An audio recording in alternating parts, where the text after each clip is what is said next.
আসসালামু আলাইকুম। এইচএসসি 2025 এর তোমাদের কিছু গুরুত্বপূর্ণ বিষয় নিয়ে আলোচনা করব। অনেকে বলতেছো যে আমাদের কি এমসিকিউ থেকে 1 মার্ক বা 2 মার্ক বাড়ায় দেওয়ার অন্য কোনো সম্ভাবনা আছে কিনা, মানে শিক্ষা বোর্ড কি এটা কোনো বাড়ায় দিবে কিনা এই সম্পর্কে তোমরা জানতে চাইতেছো। প্লাস হচ্ছে তোমার আহ এখানে হচ্ছে যে রুল নাম্বারটায় ভুল করলে বা সেট কোড, তার রেজিস্ট্রেশন নাম্বার, তার হচ্ছে বিষয় কোড, মানে এগুলো যদি তোমরা ভুল করে থাকো তাহলে কি সংশোধন করা পসিবল কিনা। তারপরে এগুলো নিয়ে মূল হচ্ছে দুইটা টপিকস খুবই ইম্পর্টেন্ট। আর তোমরা যেহেতু পরীক্ষা দিছো, এটা আমি মনে করি সবচেয়ে বেশি গুরুত্বপূর্ণ এই দুইটা বিষয় নিয়ে জানাটা। প্লাস সিকিউতে তোমাদের নাম্বার কি বাড়ায় দেওয়া হবে কিনা, এ টু জেড তোমার এই ভিডিওতে থাকছে। সো ভিডিওটা সম্পূর্ণ দেখো তোমরা, দেখলে তোমাদের এই বিষয়টা ক্লিয়ার হয়ে যাবে।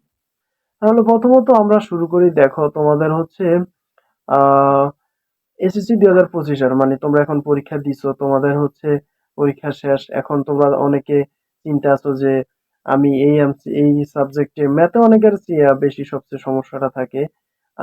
আমি নিজেও এসএসসি পরীক্ষা দিছি, প্লাস অনেকের কাছ থেকে এটা শুনছি যে আহ এখন তোমাদের মাথায় খুব টেনশন এক কথা বলতে গেলে। তো তো আমি এই টেনশনটা ফ্রি করার জন্য আমি ভিডিওটা নিয়ে আসছি। দেখো 1 মার্ক বা 2 মার্ক বাড়ায় দেওয়া পসিবল কিনা। এমসিকিউর ক্ষেত্রে আমি যদি বলি তাহলে তোমাদের এই এমসিকিউ যেই, আচ্ছা এটা বলার আগে আমি তোমাদের একটু এই যে রুল নাম্বারটা, তার হচ্ছে সেট কোড, বিষয় কোড, রেজিস্ট্রেশন নাম্বার, এগুলা ভুল হলে সংশোধন করা পসিবল কিনা বা শিক্ষা বোর্ডের কাছে আবেদন করা পসিবল কিনা এটা সম্পর্কে একটু তোমাদেরকে আমি বলি। প্রথমত যদি তুমি এমসিকিউর ক্ষেত্রে বলি, এটা দুইটা সেক্টরে হয়, একটা হচ্ছে এমসিকিউ আর একটা হচ্ছে সিকিউ। প্রথম হচ্ছে এমসিকিউর ক্ষেত্রে আমি বলি। দেখো এমসিকিউর ক্ষেত্রে বলতে গেলে তোমার প্রথমে যদি রুল নাম্বারের ক্ষেত্রে বলি, তোমার মনে করো এখানে তোমার 00, 24, 25, আহ নিজে তুমি 00 পূরণ করলা, 24-এর জায়গায় 25 একটু এলোমেলো ভাবে পূরণ করলাম। ধরো অনেকে, এটা আমি নর্মাল ভাবে বুঝাই বলি, মনে করো এখানে 24 দিয়ে এখানে 26 লেখ পূরণ করছো, আর এখানে 25, এখানে 30। এরকম ভুল অনেক সবগুলোর হয় না, মাঝে মধ্যে মনে করো এখানে 5 আছে, এখানে তুমি 6 পূরণ করে লাইছো ভুলে। এমসিকিউর ক্ষেত্রে আমি বলতাছি, সিকিউর ক্ষেত্রে একটু পরে বলতাছি একটু। তাহলে কি হবে, সম্পূর্ণভাবে তোমার খাতে মানে রেজাল্টই আসবে না এক কথায়। এটা আমি বলতাছি কি কারণে। তারপর সেট কোডও সেম। তার যে রেজিস্ট্রেশন নাম্বার ভুল হলো তো কোনো ক্রমেই রেজাল্ট আসবে না। বিষয় কোড ভুল হলো সেম, এটা এমসিকিউর কোড। সেট কোডের বিষয়টা আমি বলি। সেট কোড যদি এখানে তুমি ক পূরণ করো, তুমি দিয়া লাইলা মানে তুমি তোমার প্রশ্নে আছে, মনে করো তোমার প্রশ্নটা আসতে হচ্ছে তোমার কাছে ক সেট কোডে, ঠিক আছে, এখানে পূরণ করলা খ। তুমি কিন্তু ক সেট কোডের প্রশ্নটা দেখে দেখে এখানে দাগাইতেছো।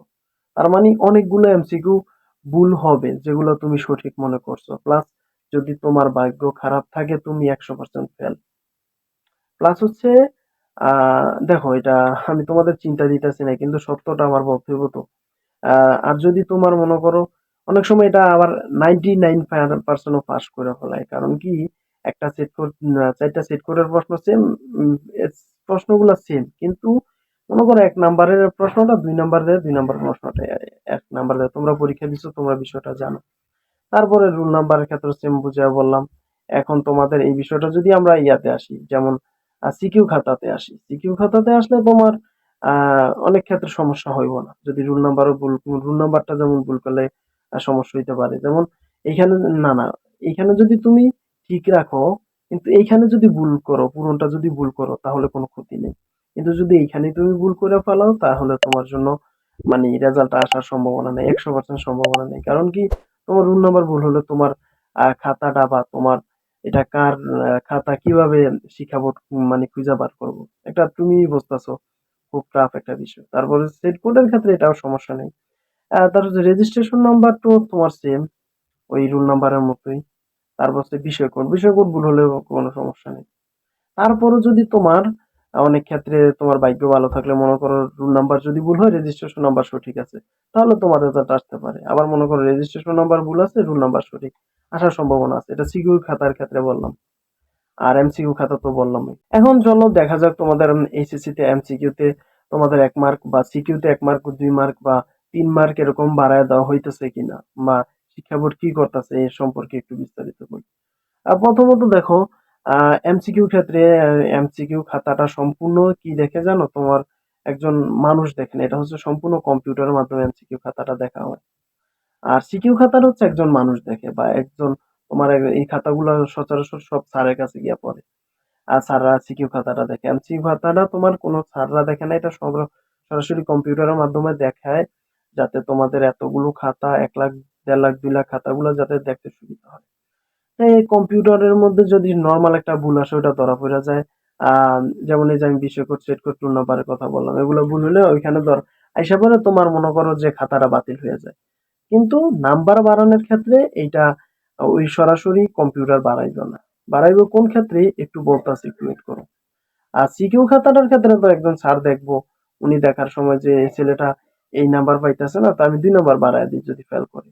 আর শিক্ষা বোর্ড যখন তোমাদের খাতার সম্পূর্ণ মার্কিং বা সবগুলো সাবজেক্ট একসাথে মার্কিং করব বা একসাথে যোগ করব, ওই সময় কি হবে যে যদি তাদের তোমার ভাগ্য ভালো থাকে বা তারা যদি মনে করে না রে এই ছেলেটা এতদিন কষ্ট করছে বা এই মেয়েটা এতদিন কষ্ট করছে পরীক্ষার জন্য, তাহলে কি আর করার, ১-২ নাম্বার আমরা বাড়ায় দিই। ওইটার ক্ষেত্রে তারা তাদের যদি মন চায় এমসিকিউর ক্ষেত্রেও বাড়ায় দিতে পারে ১-২ মার্ক। সিকিউর ক্ষেত্রে তো তোমার দেয় অন্যান্য স্যাররা। তাহলে এইটাই মূলত এই বিস্তারিত ভিডিওটা এরকমই ছিল। আর আরেকটা কথা হচ্ছে তোমরা আমার এই চ্যানেলে তোমাদের যেকোনো এখন থেকে এইচএসসি ২০২৫ এর তোমাদের কলেজে ভর্তি থেকে শুরু করে তোমরা এখন কিভাবে এখন তো পড়াশোনা না, তারপর এখন কিভাবে কি করতে পারো, এই সময়টা কিভাবে কাজে লাগাবা, তারপরে তোমাদের তো আরো আছে যে এসএসসি তে কিভাবে মানে রেজাল্ট, তোমাদের রেজাল্টটা ক্যালকুলেট করবা, মানে রেজাল্টটা কিভাবে তোমরা সবার আগে রেজাল্ট পেয়ে যাবা তোমাদের মোবাইলে বা এসএমএস এর মাধ্যমে।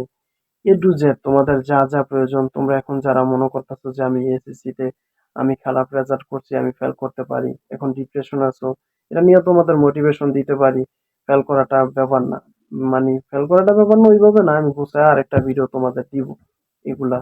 তো তোমরা কি করতে পারো, তোমাদের যদি মনে হয় যে আমার এই চ্যানেলটা তোমাদের জন্য বেটার, তাহলে তোমরা সাবস্ক্রাইব করে পাশে বেল আইকনটা বাজিয়ে রাখতে পারো। তোমাদের জন্য সবচেয়ে বেটার হবে আমি মনে করি। ঠিক আছে, তাহলে আজকের ভিডিওটা এতটুকুই ছিল। আহ তোমাদের যদি কোনো কিছু জানার থাকে তাহলে তোমরা আমার ভিডিওতে কমেন্ট করো, আমি তোমাদের ওই কমেন্টে রিপ্লাই দেওয়ার চেষ্টা করবো। এবং এর পরের ভিডিও তোমরা কি নিয়ে মানে চাও সেটা আমাকে কমেন্ট সেকশনে জানাও। আমি এর পরের ভিডিও ওই তোমাদের নিয়ে এসএসসি ব্যাচ ২০২৫ কে নিয়ে আমি ওইরকম ভিডিও দিব। তোমরা যেরকম ভিডিও চাও যে এই টপিক নিয়ে আমাদের ভিডিওটা তৈরি করে দেন, তাহলে ওই টপিক নিয়ে তোমাদের ভিডিওটা দিব। আশা করি তোমরা আমার চ্যানেলের মাধ্যমে তোমরা যে কোনো সমস্যায় থেকে মুক্তি পাওয়া, মানে যে কোনো সমস্যা না, তোমাদের এখন এই সময়টা সবচেয়ে তোমরা আছো, চিন্তায় আছো, চিন্তা মুক্ত রাখার আমি চেষ্টা করবো সবসময়। আহ ঠিক আছে, তাহলে আর কি বলার, ভালো থেকো। ওকে। আর সময় কাজে লাগাও। আর সময় কারোর জন্য অপেক্ষা করে না। এই সময়টা কাজে লাগাও এক কথায়। ঠিক আছে? আসসালামু আলাইকুম।